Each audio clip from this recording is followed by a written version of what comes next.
Farmers group फसलों के सही दाम न मिलने के कारण कल सुबह 11 बजे कलेक्ट्रेट के सामने विरोध मार्च निकाल रहे हैं। जंगली हाथियों ने मिलादमपरा गांव में एक बार फिर से कहर मचाते हुए 300 एकड़ केले के बागों को तबाह कर दिया।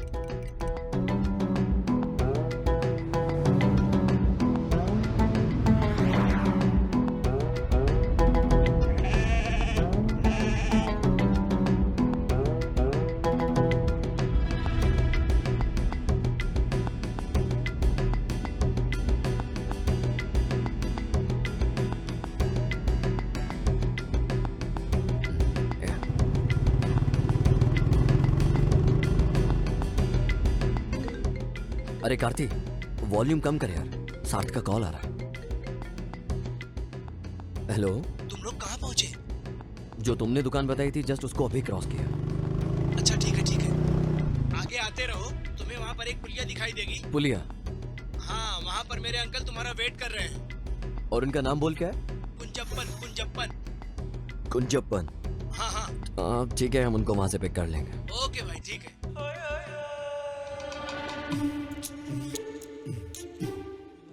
एक कार्ती, वहाँ किसी को मैंने बैठे देखा, वो जरूर उसके अंकल होंगे।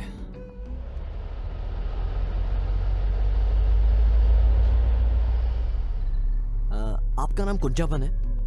हाँ, तुम शरद के दोस्त हो ना? हाँ, सही कहा। उसने अभी मुझे कॉल किया था। हाँ, आइए हमारे साथ। हाँ, क्यों नहीं। तू पीछे वाली सीट पर बैठ जा। तुम किधर जा रहे हो? हाँ, बैठी। बिल्कुल सर्कस की तरह गुलाटी मारी। ये तो एकदम जबरदस्त था। एक बार घर पहुंचा फिर एक दूसरे को जान लेंगे। आप लेंगे? वैसे तो मैं कभी नहीं पीता हूँ, पर अगर मैं मना करूंगा तो तुम्हें बुरा लग जाएगा। हाँ, सही बोला। कुंजापन भाई। Yes dear. यहाँ से और कितनी दूर जाना है? बस थोड़ी सी और दूर, फिर हम पहुंच जाएंगे। तब तक इसे कटक लेता हूँ।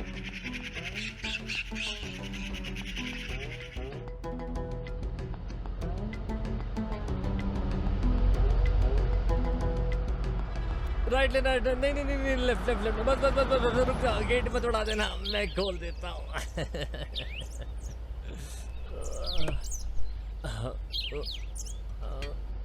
अरे खुल जा। क्या ये शरद का घर है? भाई नहीं यार, ये उसके दादा का घर है। आजा। अब यहाँ कोई नहीं रहता है। लाइक बहुत खूबसूरत है ना? आजा। देख, एकदम हवेली लग रहा है यार। नजर रखनी पड़ेगी, आखिर करना क्या चाहते हैं लोग।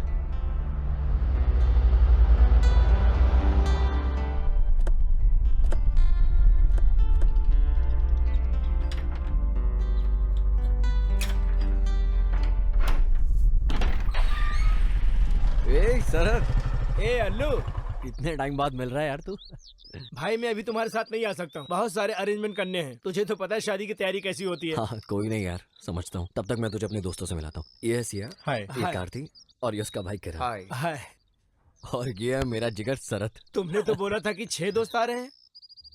उनमें से कुछ को टाइम पे छुट्टी नहीं मिल ओके, सकी। कोई बात नहीं।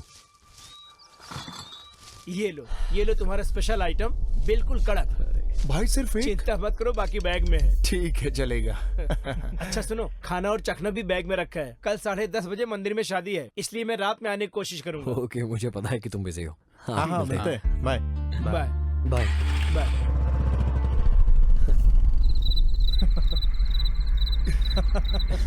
कुंजपन भैया, ऑमलेट कहाँ है? बस तैयार हो रहा है। एक मेरे लिए भी।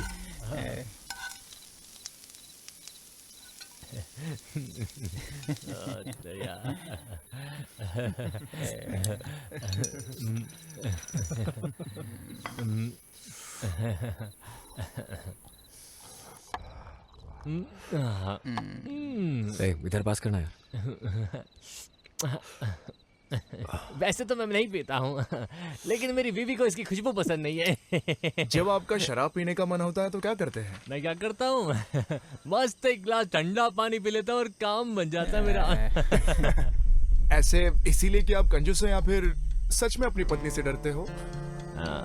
मैं क्या बोलूँ तो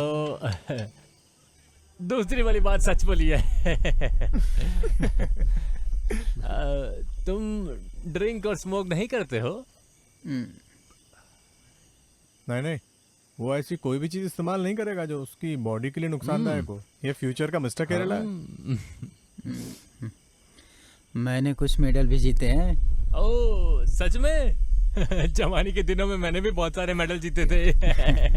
पर शादी की बात सब बंद कर दिया। अब सिर्फ अपनी पत्नी से झगड़ा करता हूँ। हमारी 2 ट्रॉफी भी है, हाँ। एक 16 की, दूसरी 18 की।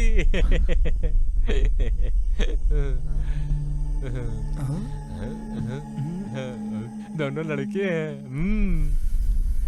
शा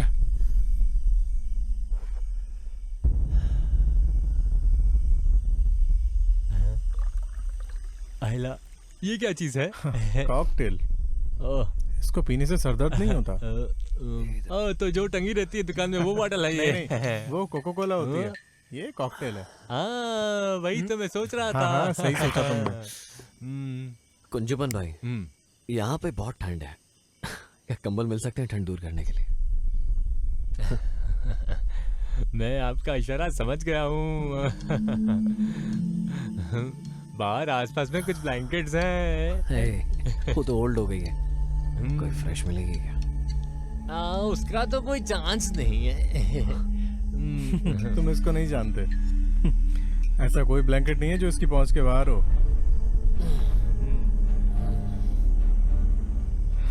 तुम दानी को जानते हो ना? वो अल्लू का जिगरी दोस्त था।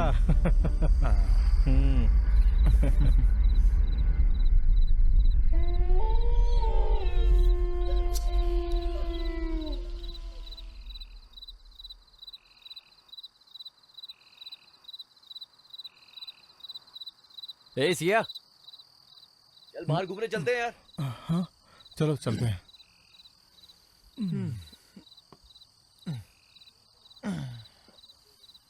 कुंजवन भाई, कुंजवन भाई, कोई नहीं, तुम सोते रहो, हम लोग बाहर से घूम के आते हैं। अरे ज्यादा दूर मत निकल जाना, जंगली जानवर घूमते हैं।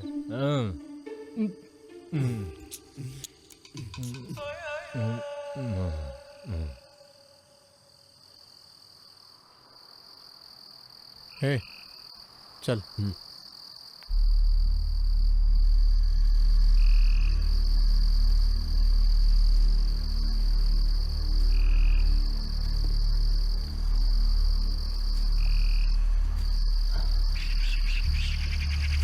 समझ गया।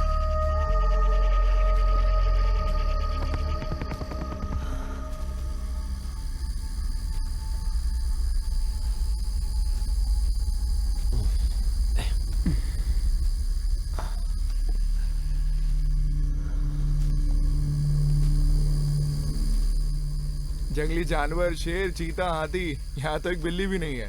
अंकल कुछ ज्यादा ही नौटंकी कर रहे थे। मुझे भी यही लगा था।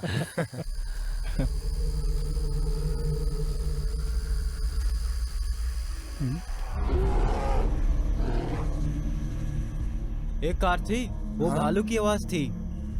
तुझे भालू की आवाज कहाँ से आई? अरे सच बोल रहा हूँ, मैं भालू की आवाज तू पहचानता मोगली की हूँ। तरह जंगल में पला बड़ा है इतने ना? घने जंगल के बावजूद भी ऐसा लगता है यहाँ पर कोई रहता है। हाँ यार, सच बोल रहा है। चल देखते हैं। चलते हैं।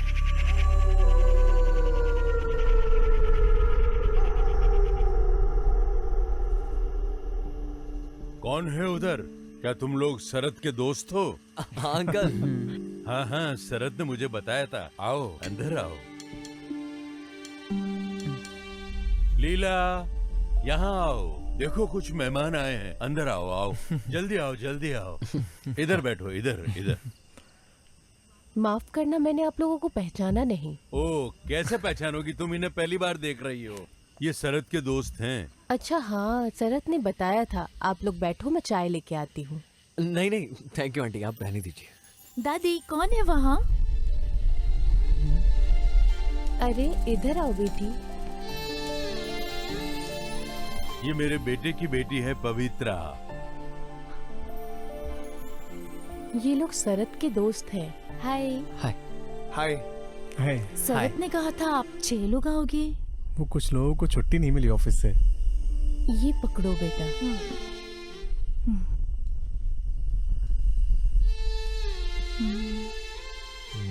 वैसे अंकल आपका नाम क्या है? रघु रमन। मैं तुम्हारे दोस्त शरद का रिश्तेदार हूँ, लेकिन उसके डैड और मेरे बीच में कुछ गलतफहमी हो गई थी। ये कोई बड़ी बात नहीं है। ये लो बेटा, साबूदाना खाओ। हमारे खेत में उगाया हुआ ताजा साबूदाना है। ये मुझे दे दो, तुम जाके नहा लो।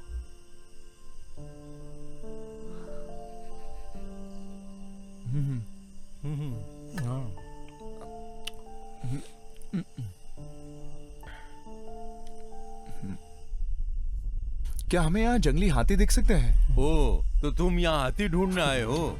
नहीं, वो क्या है ना, वो तो कुंजपन भाई ने कहा था कि यहाँ पे बहुत सारे जंगली हाथी घूमते तो रहते हैं। फिर वो कहाँ हैं? वो तो दारू पी के पड़े हैं। सुनो, अगर तुम लोग यहाँ से 2 किलोमीटर आगे जाओगे, डेंस फॉरेस्ट है, वहाँ हाथी आते हैं। वो इधर तो नहीं आते। कुंजपन ने ऐसा इसलिए कहा क्योंकि वो चाहते हैं कि तुम लोग वहाँ जाओ। हम वहाँ जाएंगे तो कोई प्रॉब्लम होगी क्या? जाके फोन उठा, जाके उससे बात कर। आता हूँ मैं। हेलो। उसकी मंगेतर है ना, इसीलिए इतना शर्मा उसकी रहा है। सगाई हो गई है? हाँ, अभी पिछले हफ्ते ही हुई है। अच्छा। हाँ। ये जगह बहुत खूबसूरत है, हम लोग अपना हनीमून मनाने भी यहीं आएंगे।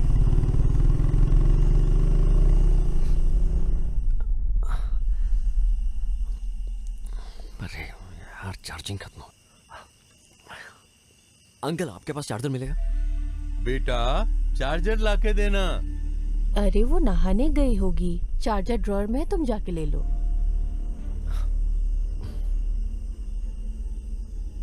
पर अंकल, कुंजपन भाई ने रात में यहाँ बाहर घूमने से क्यों मना किया है? अरे बेटा, पास के घर में मर्डर हुआ था। अरे ये 3 से 4 महीने पहले हुआ था। तब से ये अफवाह फैल गई है कि उस घर से कुछ अजीब सी आवाजें आती है। ये अफवाह नहीं है, चाय के बगीचे में काम करने वाली औरतों ने बताया कि उस घर से महिला और एक बच्चे की रोने और चीखने की आवाज आई। अरे लोग तो कुछ भी कहते हैं। तुम्हारे फोन में तुम्हारी मंगेतर की फोटो है? ये देखिए, ये है फोटो। आंटी,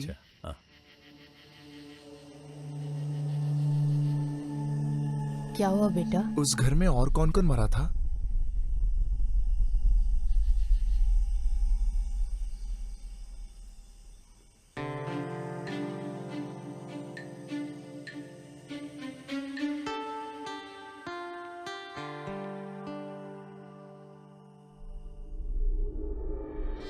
अरे यार, ये चार्जर किधर है? होना तो यहीं चाहिए।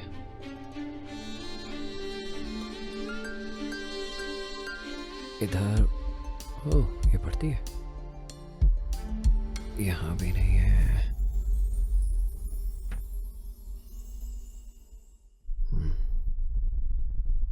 अरे क्या चाहिए तुमको?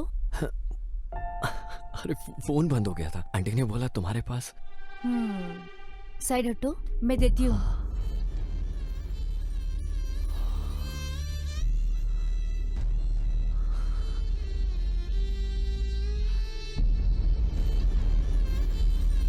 छोटी पिन का है क्या? हेलो, मैंने पूछा छोटी पिन का है क्या? नहीं, बड़ा है। तुम्हारा फेस कहीं तो दिखा दिखा सा लग रहा है। याद नहीं आ रहा है, कहाँ देखा है? कहा जाता है कि एक ही शक्ल के 9 लोग होते हैं, तो उनमें से देखा होगा किसी को। वैसे तुम अभी तक मैरिड नहीं हो ना? हे, अभी मेरी उम्र कहाँ है शादी की? पर तुम्हारी हरकतें तो कुछ और ही कह रही हैं। वैसे अभी तक कोई मिली नहीं है, तलाश जारी है ना? अभी तक नहीं मिली? नहीं, पर ऐसा लग रहा है कि शायद वो मिल गई है मुझे। आलू, हाँ, बहुत टाइम हो गया है, आजा। आ रहा हूँ।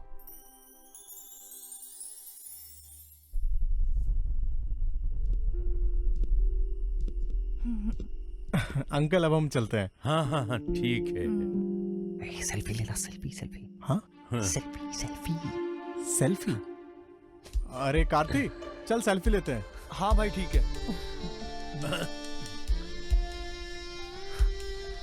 अंकल आइए आप। आइए, आप इधर आइए। सब लोग एक साथ। हाँ अब ठीक है।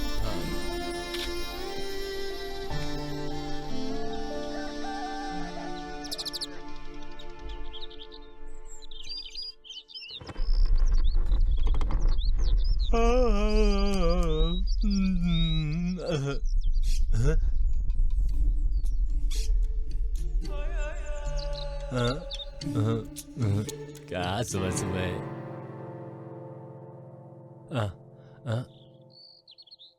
यहाँ तो अभी तक सब सो रहे हैं। अल्लू को फोन देना जरा। हाँ अभी देता हूँ, अभी देता हूँ, रुको रुको रुको, हाँ अभी देता हूँ। अल्लू, ए अल्लू उठ, शरद का कॉल आया है, ले बात कर। शरद का कॉल। शरद। हाँ Sharad, good morning. Good morning, good morning. अच्छे से सोया ना रात को? हाँ भाई बोल गया। हमें 9:30 बजे तक यहाँ पर पहुँचना है। तुम लोग भी जल्दी से तैयार हो जाओ, ब्रेकफास्ट यहाँ पर रेडी है, समझे? अयो अयो। Good morning. मैं कब से तुझे कॉल करने का ट्राई कर रहा था, तूने अपने फोन साइलेंट पे रखा है क्या?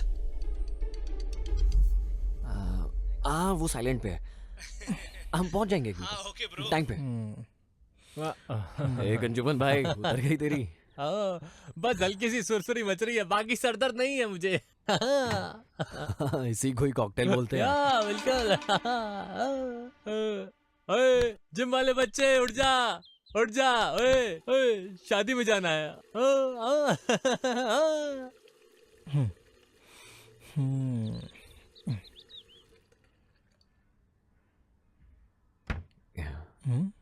अब तू किधर जा रहा है? यार वो कल रात फोन उनके घर भूल गया था मैं अपना। अच्छा, अकेले अकेले उससे मिलने जा रहा है? जा जा, भगवान ही बचाए तुझे उससे। ए तुम लोग तैयार हो जाना, मैं जल्दी आता हूँ।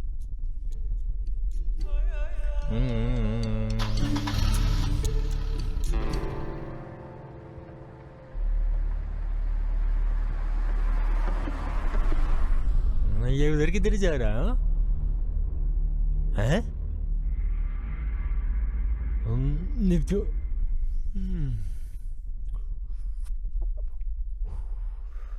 अरे अल्लू किधर के लिए चला गया? वो अपना फोन लेने गया है। आपके रिश्तेदार के यहाँ भूल गया था कल रात को। रिश्तेदार के घर? ये कौन आ गया? वो बगल में जो 2 माले की बिल्डिंग है ना, उन्होंने बोला कि वो आपके रिश्तेदार है। शरद के पापा और उनकी कोई प्रॉब्लम है। क्या बात कर रहे हो? सुबह सुबह माल भुग के बैठे हो क्या? कुछ भी बोल रहे हो, नहीं फूका कुछ माल वाल। अरे सुनो ना कुंजपन भाई, आप कहना क्या चाहते हो? अरे शरद के पिता का तो 24 साल पहले ही निधन हो गया था। उस समय तो वो सिर्फ 2 साल का बच्चा था। तो अगर आपके वो रिश्तेदार नहीं है तो और कौन है? अब मुझे कैसे पता चलेगा कि तुम किसके घर गए हो? आलू जिस तरफ गया है उस तरफ सिर्फ एक ही घर है, फिर उसके बाद सिर्फ जंगल है। उस घर में कोई नहीं रहता है। करीब 4 महीने पहले उस घर में एक आदमी पागल हो गया और उसने अपनी पत्नी और पोती को कुल्हाड़ी से मारकर खुद को फांसी लगा ली थी।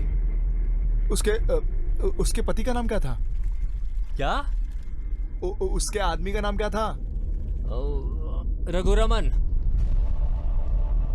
वैसे आपका नाम क्या है अंकल? रघुरमन। उस घर में और कौन कौन मरा था? वो सिर्फ मरे नहीं थे, उनका खून किया गया था। वो लोग यहाँ के नहीं थे, कहीं बाहर नॉर्थ से आए थे। पति, पत्नी और वो लड़की। वो लड़की शहर के किसी कॉलेज में पढ़ती थी। वहाँ पे किसी लड़के के प्यार में पड़ गई थी। घर में किसी को भी इसकी जानकारी नहीं थी। एक दिन झूठ बोल के स्पेशल क्लास के नाम पे बाहर चली गई थी। वो लड़का बिल्कुल अच्छा नहीं था। वो उसे किसी लॉज में ले गया था। वहाँ पे उसके और भी दोस्त थे और मिलके उन लोगों ने उसके साथ बहुत बुरा किया। वो वापस घर आई और कभी किसी से कुछ नहीं बोली। वो बेचारी सदमे में थी। 2 से 3 महीने बाद परिवार वालों को एहसास हुआ कि वो लड़की प्रेग्नेंट है। उन लोगों को किसी ने भी कुछ दिनों तक बाहर नहीं देखा। एक दिन उस आदमी ने कुल्हाड़ी उठाकर अपनी बीवी और पोती को मार दिया और खुद फांसी लगा के जान दे दी।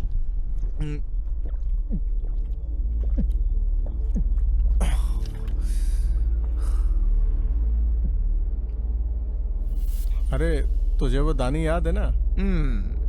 वो अल्लू का जिगरी दोस्त था। जहां तक मुझे पता है इन्होंने ऐसे ऐसे कांड किए हैं कि हम सोच भी नहीं सकते। अगर दानी को कोई पसंद आ जाए तो वो उसे अपने प्यार में फंसा लेता है। और वो उस काम में बड़ा एक्सपर्ट था और वो काफी हैंडसम भी था। अल्लू के साथ लड़की शेयर भी करता था। अरे वो अब कहाँ है?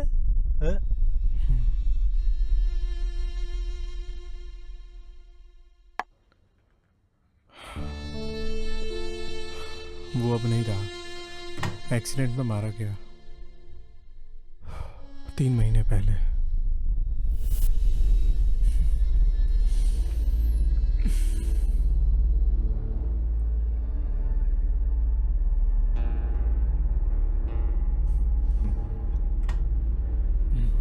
एक आरती, जाके नहा ले।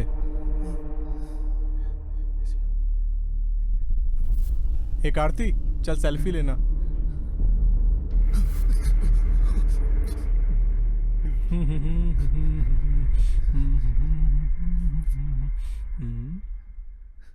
ये सियान,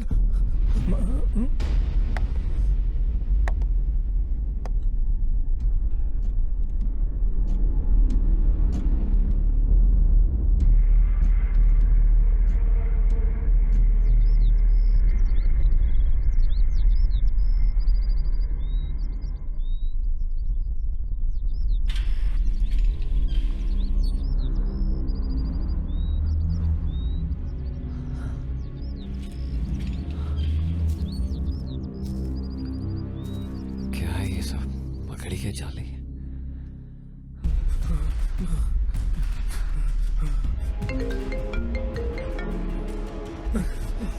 जल्दी फोन उठा।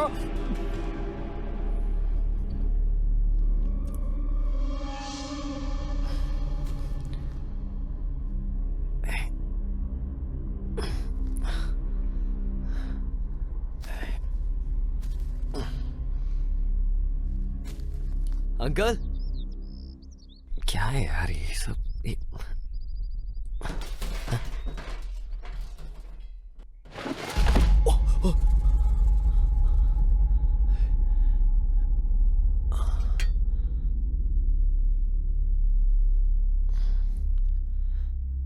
अंकल, अंकल, आंटी,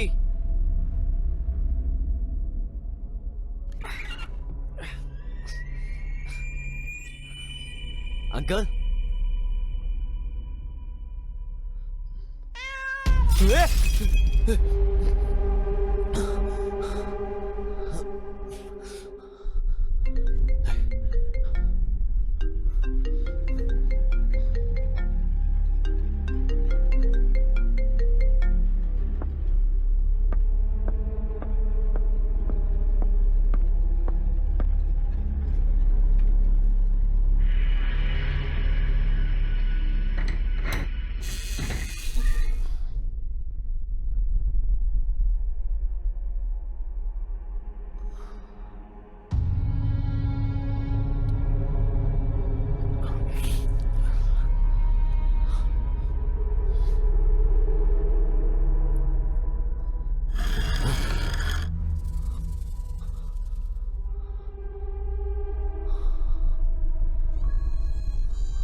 ये सब गए किधर?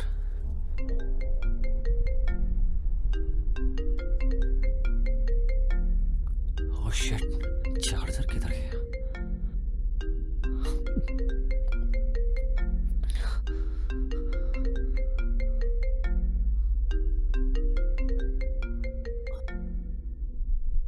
हेलो हल्लू, उस घर के अंदर मत जाना, वहां पे कोई भी आदमी नहीं है। सबके सब भूत है। मैंने तुझे वो सेल्फी भेजी है व्हाट्सएप पे जो हमने कल ली थी, देख उसे।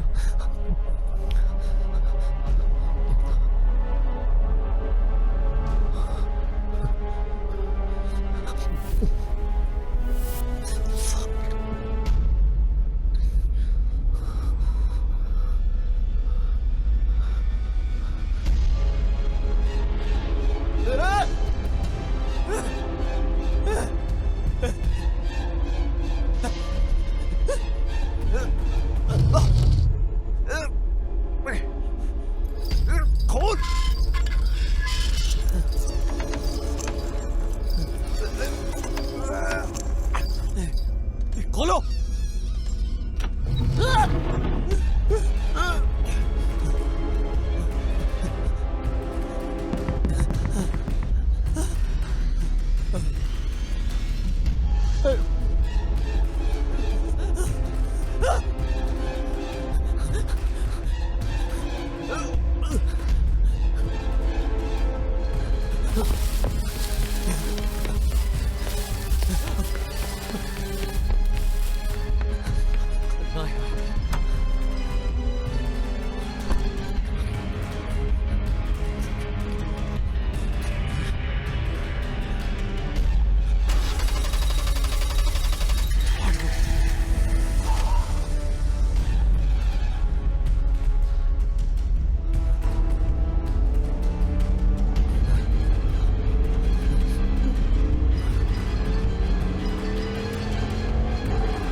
दानी,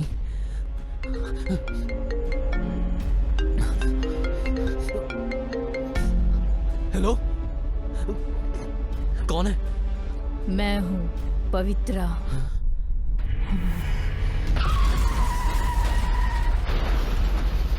अपने दोस्त की शादी में जा रहे नौजवान की खाई में गिरने से हुई मौत। हादसे की शिकार हुए शख्स 26 वर्षीय एलन जोसेफ थे।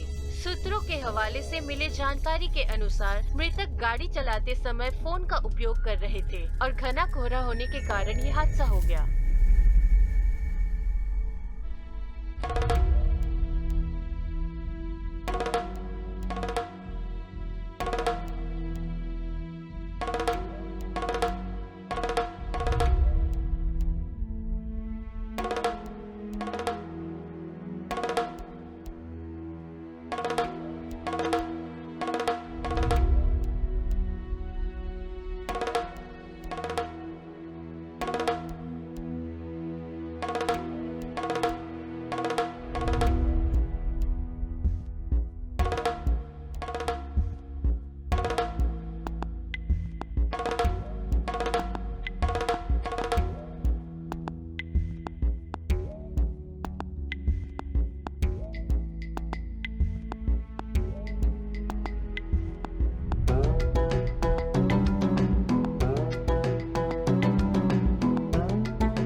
महिलाओं के साथ हिंसा करना कानूनन अपराध है। इस फिल्म को बनाने के दौरान किसी भी जानवर को नुकसान नहीं पहुंचाया गया है।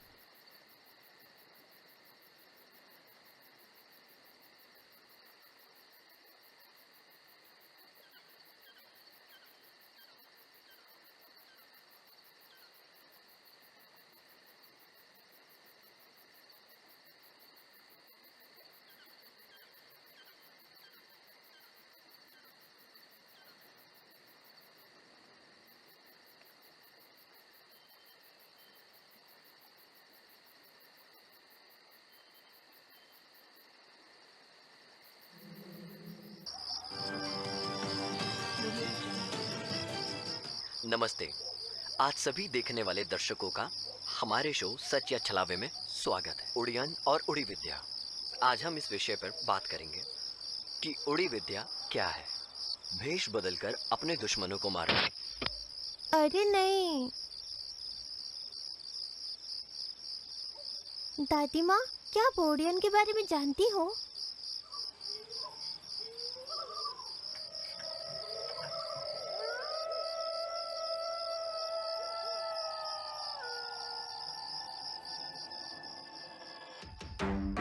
ये वो समय था जब जमोरिन राजा और वल्लु वनत के शासक भारत पूजा नदी के तट पर सत्ता के लिए युद्ध कर रहे थे।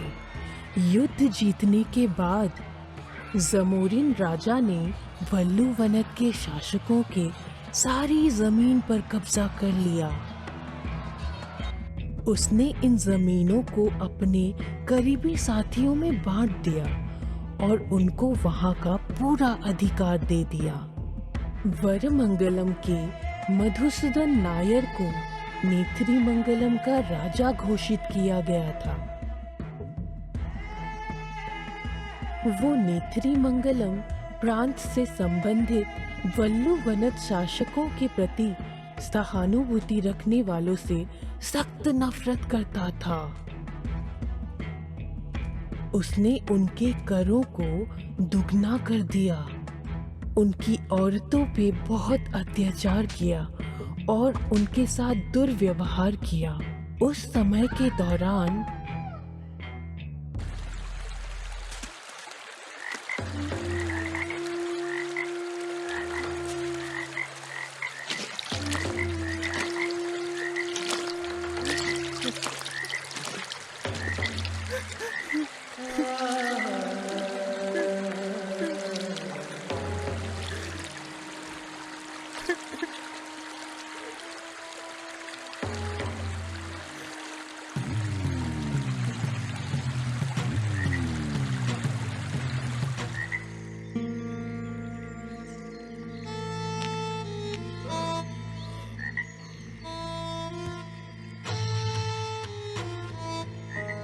राजा साहब, गंदी नौली के कीड़े, तेरी हिम्मत कैसी है मेरी जान काटने वाले की?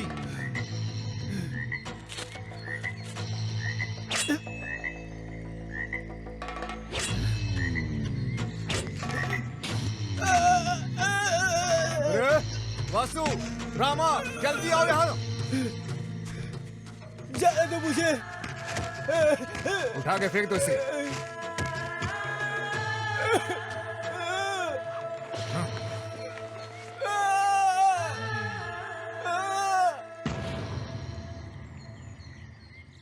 चातन को मरा हुआ समझकर उन्होंने उसे कुरुतिमलक्कावु की सीमा पर फेंक दिया। बदले की भावना से भरे हुए चातन ने मौत के सामने भी घुटने नहीं टेके। इस बात का एहसास होने पर कि वो राजा को नहीं मार पाएगा, उसने कुरुतिमलक्कावु में ही रहने का फैसला कर लिया। उसने अपने हाथ की नस काट के काली माँ के सामने अपने रक्त की बलि दी। चातन की भक्ति से खुश होकर देवी उसके सामने प्रकट हुए। चातन ने देवी से मधुसूदन नायर और उसके पूरे वंशजों को खत्म करने का अनुरोध किया, मगर देवी ने उसके अनुरोध को मना कर दिया और उसके बजाय उसे एक दवा के बारे में बताया। जंगल और पहाड़ियों की खाक छानने के बाद आखिरकार वो उन जड़ी बूटियों को ढूंढने में सफल रहा। विभिन्न प्रकार की जड़ी बूटियों से उसने एक चमत्कारी रसायन बनाया जो किसी के कान, घुटने और कोहनी पर लगाने से वो अपनी पसंद का भेष बदल सकता है, लेकिन ये भेष हमेशा के लिए नहीं बदल सकता। दवा तैयार करने के बाद चातन ने कुछ मंत्रों का पाठ किया जो कि परंपरा का हिस्सा है, और फिर वो मधुसूदन को मारने के लिए चल दिया। अपने मकसद को पूरा करने के बाद लौटते समय भारी बारिश की वजह से चातन का असली पहचान सामने आ गई। चातन को गांव के लोग पकड़कर वहां के एक जादूगर चेम्बरा एडुताचन के सामने ले आए। उन्होंने उसे देवी माँ के नाम पर वचन मांगा कि वो कभी भी इस तरह के जादू का इस्तेमाल नहीं करेगा। हालांकि चातन का बदला सिर्फ मधुसूदन के मरने से पूरा नहीं हुआ, वो उसके पूरे वंश का नाश करना चाहता था। उसने एक बार फिर देवी माँ के सामने उनको खुश करने की प्रक्रिया की, परंतु वो ऐसा नहीं कर पाया। इस बात की जानकारी मिलते ही वहाँ के राजा वरमंगलम उस जगह के लिए रवाना हुए। चातन ने अपने बेटे इन्नी को बुलाया और उसको ओडी विद्या के बारे में सारी जानकारी दे दी, और साथ ही बेटे से वरमंगलम की पूरे वंश को समाप्त करने की मांग की। अपने पिता मधुसूदन की मृत्यु के बारे में सुनकर उसके पुत्र चंद्रशेखर और सुभद्रा अपनी सेना के साथ मिलकर चातन को जिंदा पीपल के पेड़ के नीचे गाड़ दिया। इन्नी ये सब दूर से देख रहा था। उसकी आंखों से एक बूंद भी आंसू नहीं निकला, और उसके बाद से हर रात उस पीपल के पेड़ के पास से अजीबोगरीब आवाज सुनाई देती है। गांव के लोगों ने उस जगह का नाम नीलविल्ली कुन्नू रख दिया।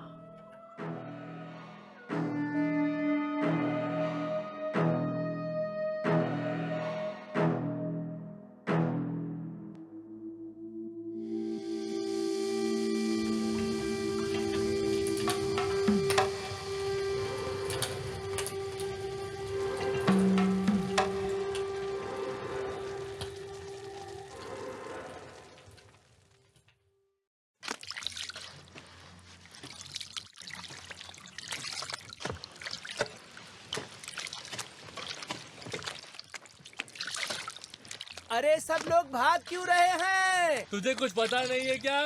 केलाल दसन की बेटी की लाश पानी में बह रही है। हमारे दसन की बेटी? हाँ। अरे देवा, ये क्या हो गया?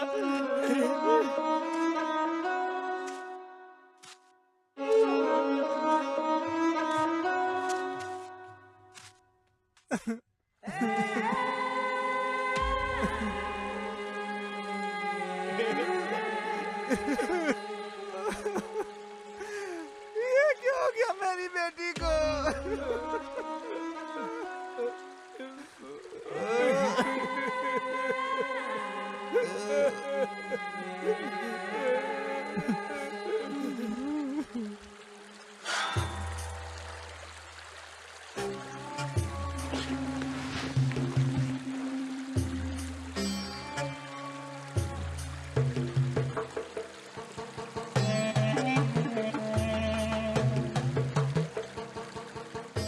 राजा साहब आ रहे हैं, चलो साइड हट जाओ। राजा साहब देखो ना क्या हो गया मेरी बेटी को, ये कैसे पड़ी हुई है। दास दुखी मत हो, सब किस्मत का खेल है।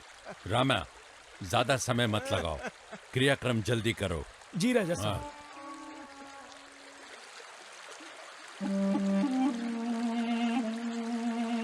उठ जा मेरी बच्ची, उठ जा।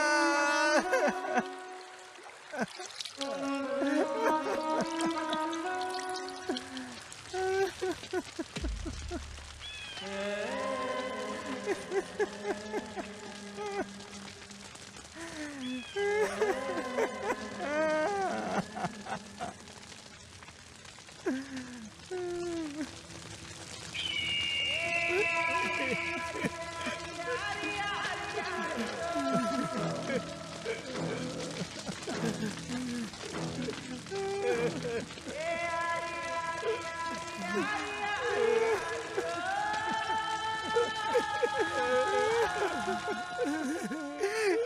देख मेरी बच्ची को क्या हो गया है, कैसी पड़ी है मेरी बच्ची, देख मेरी बच्ची को इन्नी।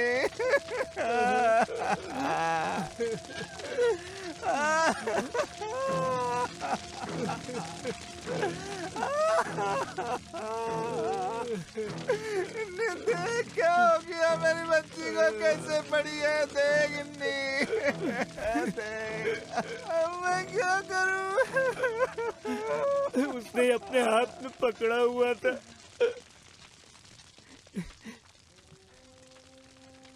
ये हमारा मंगलम वंश की मोहर है। जो भी इसकी हालत का जिम्मेदार है, चाहे वो कोई राजा महाराजा क्यों ना हो, उसे भी ऐसे जला देना चाहिए। ये सिर्फ तुम कर सकते हैं इन्नी। किसने किया है ये?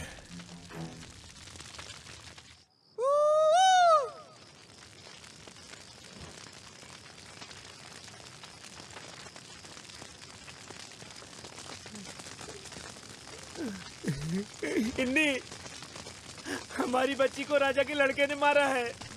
पार्थन? ये सब मुझे महारानी के नौकर चीरू ने बताया। जानते हो तुम, राजा उससे जल्द मद्रास भेजने की कोशिश कर रहा है। वो कल सुबह सुबह निकल जाएगा, तो फिर आज रात को ही। नीलावली कुल्लू में मैंने वो जगह पे मशाल जला के रखा है जिधर तुम्हारे पिताजी को दफनाया गया था। भूलना मत बारामंगलम के राजा ने तुम्हारे पिताजी के साथ क्या किया था। उस मंजर को कैसे भूल सकता हूं मैं? जिंदा दफन होते हुए मेरे पिता की तकलीफ का मंजर आज भी मेरे दिल में है, और ये मेरे अंदर की आग को जला कर रखता है। मद्रास जाने से पहले राजा का बेटा इलिक्कल रमानी के घर सोने के लिए जाएगा। तुझे पिता का वचन पूरा करना ही नहीं। अनाज के ढेर और लड़कियों का जश्न इन राजाओं के बच्चों के लिए नहीं होते। अब तुम लोग जा सकते हो। कल ले तेरी मंगलम में उनके बेजान शरीर का अंतिम संस्कार करने जरूर आना। जाओ।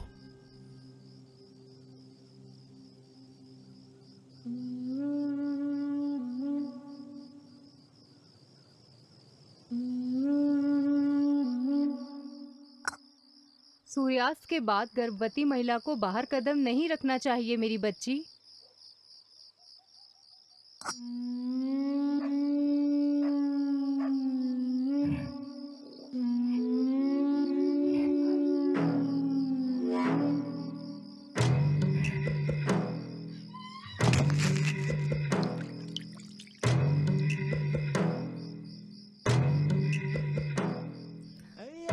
हे भगवान,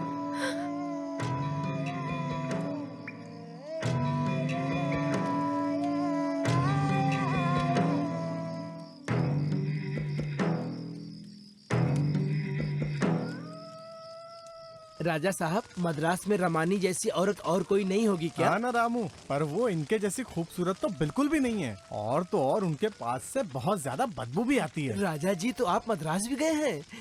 आपको कल सुबह जल्दी नहीं जाना है क्या? आज रात को क्या ये जरूरी था? रामू, ये मेरी इच्छा है, और अपनी इच्छा पूरी किए बिना मैं मद्रास चला जाऊं, ये तो सही नहीं है ना।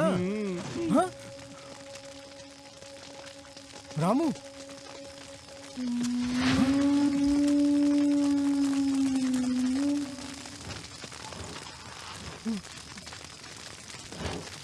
कौन है वहाँ?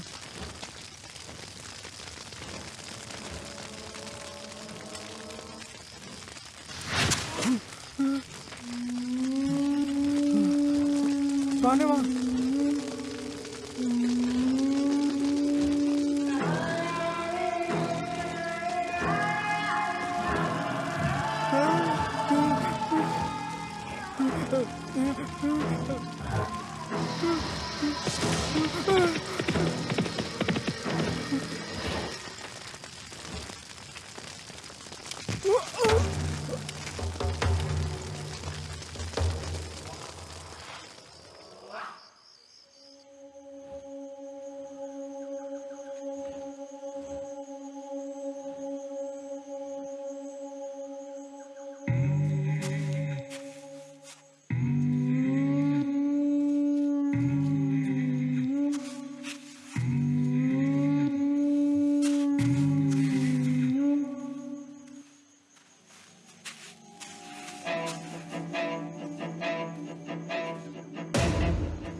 प्रेत आत्मा पिंडा समर्पयामि। ओम तत्सत। देवांगत आत्मा को याद करें और पत्ते पर 3 बार जल छिड़कें।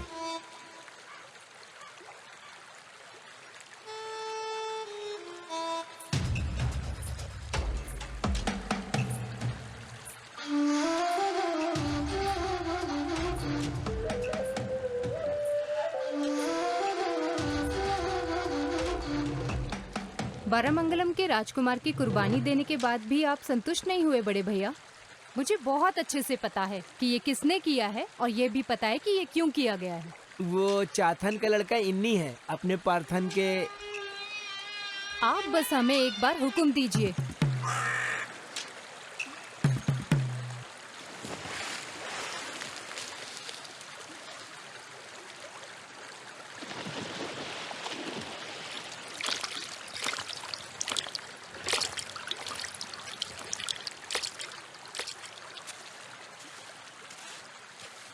लगता है कि बरमंगलम के राजा को उन नीची जाति वाले कुत्तों से लगाव हो गया है। तो क्या हुआ, भले ही वो राक्षस तुम्हारे खुद के बच्चों को ही निगल जाए। इतना सब होने के बाद भी आप चुप क्यों रहते हैं? बोलिए। भद्रा, तुम्हारा किसी के प्रति जलना कोई नई बात नहीं है। जब से मैं मुखिया बना हूँ तुम तो चुड़ैल की तरह मेरे पीछे पड़ी हो, परेशान कर रखा है। मैं नेत्री मंगलम राज्य का राजा हूँ, मैंने उन्हें कोई नुकसान नहीं पहुँचाया है, उन्होंने भी नहीं। इस पूरे राज्य को अपने कदमों में लेने का तुम्हारा घमंड मेरे जीते जी कभी पूरा नहीं होगा। सुन लो तुम, अगर तुम या तुम्हारा कोई भी आदमी मेरे सामने आया तो मैं दिखाऊंगा कि मैं कौन हूँ।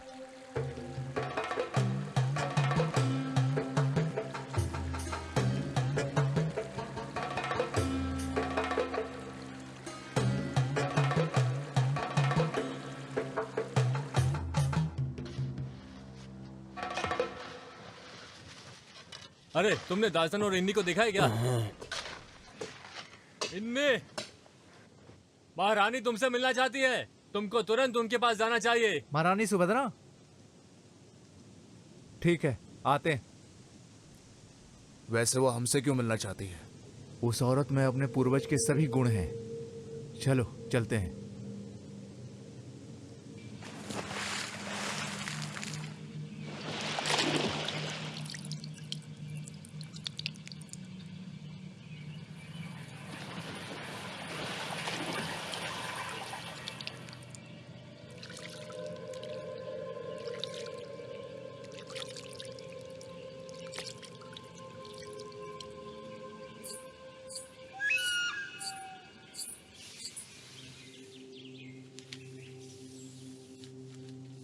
राजा जी,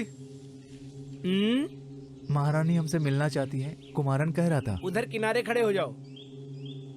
भद्रा,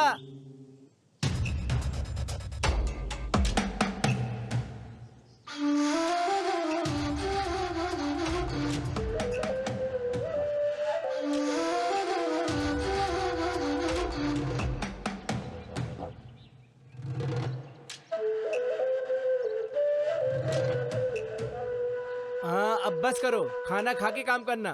तुम लोग उस तरफ जाओ।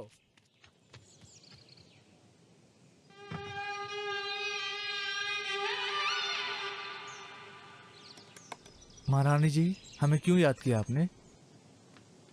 आज सुबह 2 लोग खाकी वर्दी में यहाँ पर आए थे। उन्होंने बताया कि पार्थन को जानबूझकर मारा गया है। क्या तुम जानते हो इस बारे में? अगर तुम में से कोई जानता है तो बता दो मुझे। हमें इसके बारे में कुछ भी नहीं पता। क्या तुमको पता है इन्नी? अभी भी तुम्हारे परिवार में वो देवी माँ को खुश करने वाली पूजा होती है? जी महारानी साहबा। फिर तुम उल्लू क्यों बना रहे हो दासा, जैसे कि हमें पता ही नहीं? इन्नी के द्वारा खूनी पार्थन की पिटाई करते हुए अपनी आंखों से ये सब कुछ मेरे पति नारायण ने देखा है।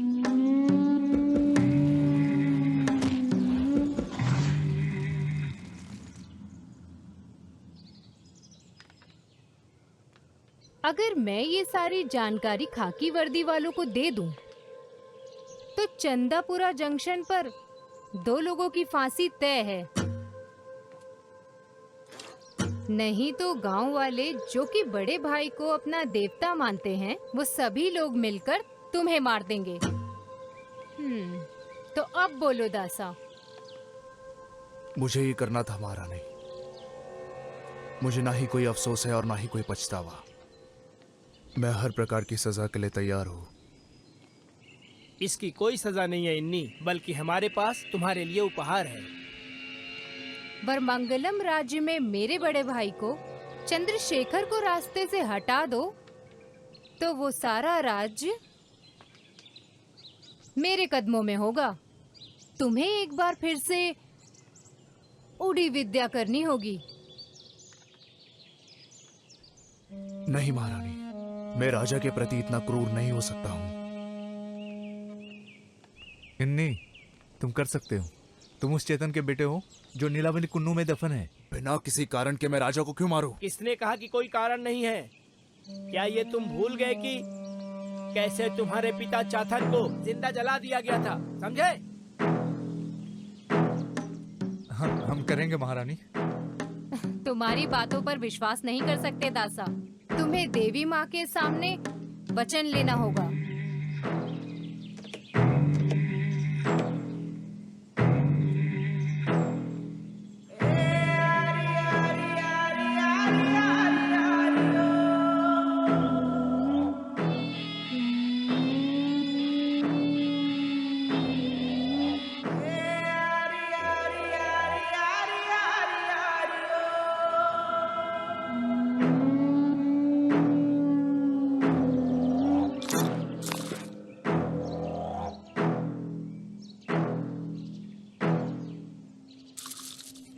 इन्नी, चंद्रशेखर पार्थन की तरह कोई साधारण आदमी नहीं है। वो कालेरी पैट्टू में निपुण है और देवी माँ का उस पर आशीर्वाद है।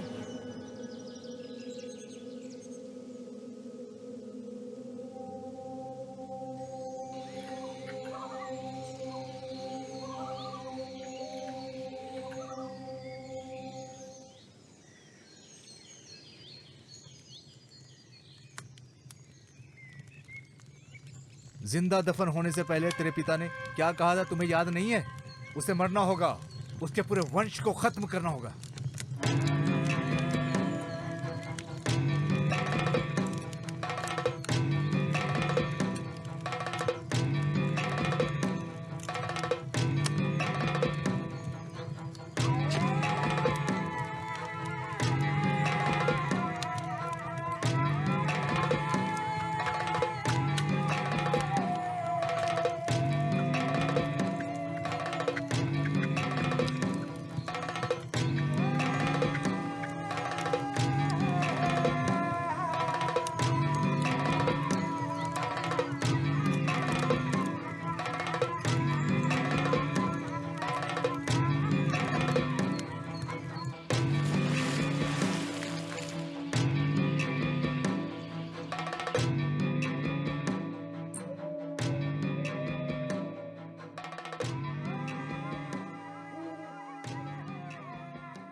रामा, हाँ नारियल के पेड़ों की कटाई करनी पड़ेगी। कल मजदूरों को लेकर उधर जाना। जी राजा साहब। अरे रामा, उधर बकरा घुस गया है। नहीं, वहाँ तो कुछ भी नहीं है। तुझे दिख नहीं रहा है क्या?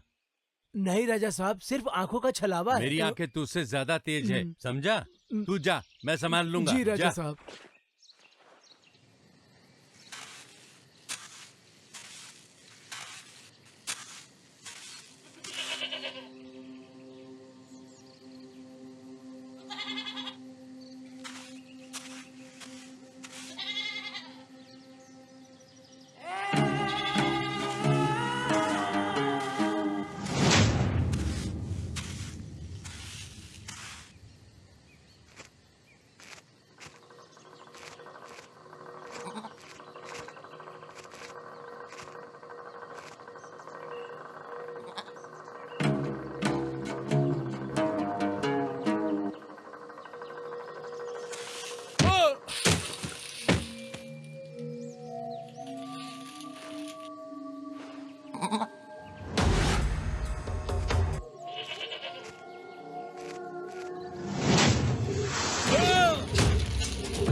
मुझे पता है तुम कौन हो। तुम भेष बदलकर मुझे डरा नहीं सकते।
बुरा मत मानना इन्नी। जब हम अपने सभी दुश्मनों को मार देंगे तभी हम और भद्रा यहाँ पर राज कर पाएंगे।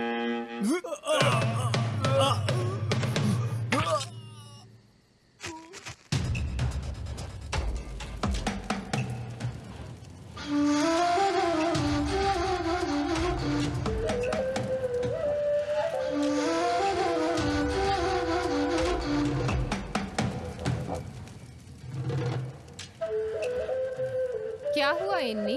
मुझे ऐसे क्यों घूर रहे हो? एक पूरा परिवार मेरे इन्हीं हाथों द्वारा मिटा दिया गया। अब किया भी क्या जा सकता है? किस्मत है। सही कहा ना नारायण? मेरी तरफ मत देखो इन्हीं। तुम्हारे पिता चातन को मेरे आदेश पर ही उन्हें जिंदा दफनाया गया था। और तेरी बहन दासन की बेटी को भी मैंने ही मरवाया था। समझे तुम? वो तो उस बेचारे पार्थन पे झूठा इल्जाम लगा दिया था। और पार्थन को मारने के लिए तुम्हें मैंने ही तो उकसाया था इन्हीं।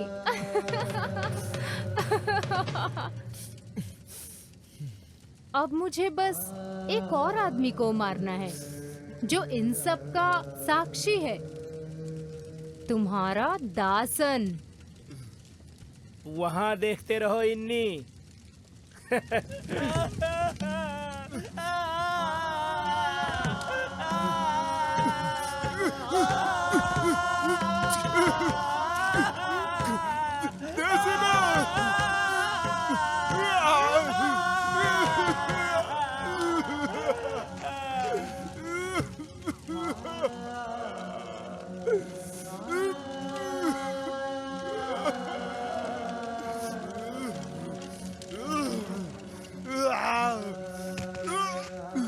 इस सच को यहाँ दफनाने के लिए हमें इसे मारना होगा। चलो मार डालते हैं इसे। अब यहाँ मेरा राज चलेगा।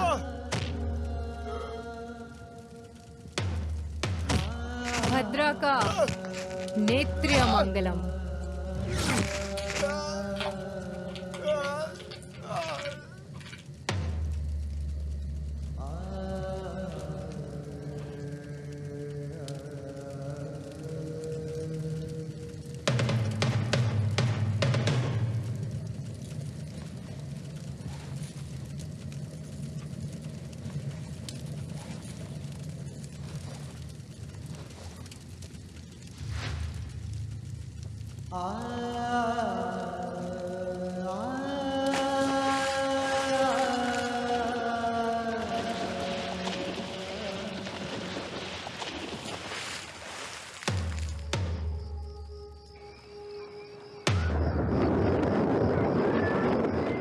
कोई बदलाव नहीं होना चाहिए। सब कुछ योजना से होगा। जी महारानी। ये नारायण किधर चला गया? तुम जाके देखो ना कुमार। और हाँ, भूलना मत, नियम के अनुसार ही सबको काम सौंपना। राजा जी, राजा जी।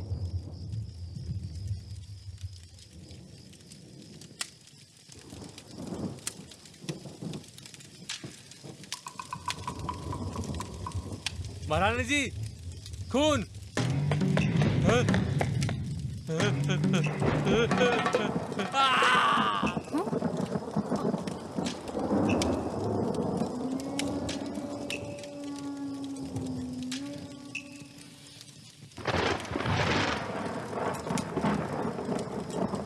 कुमार, नारायण, नारायण।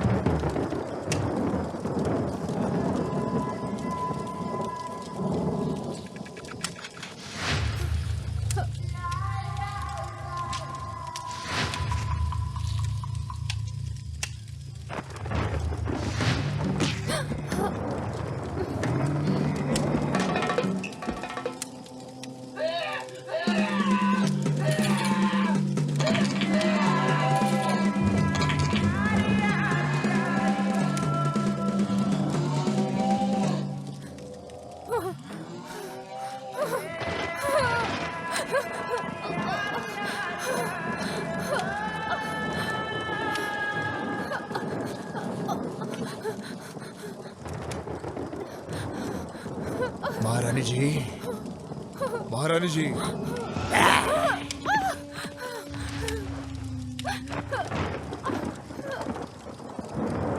महारानी जी।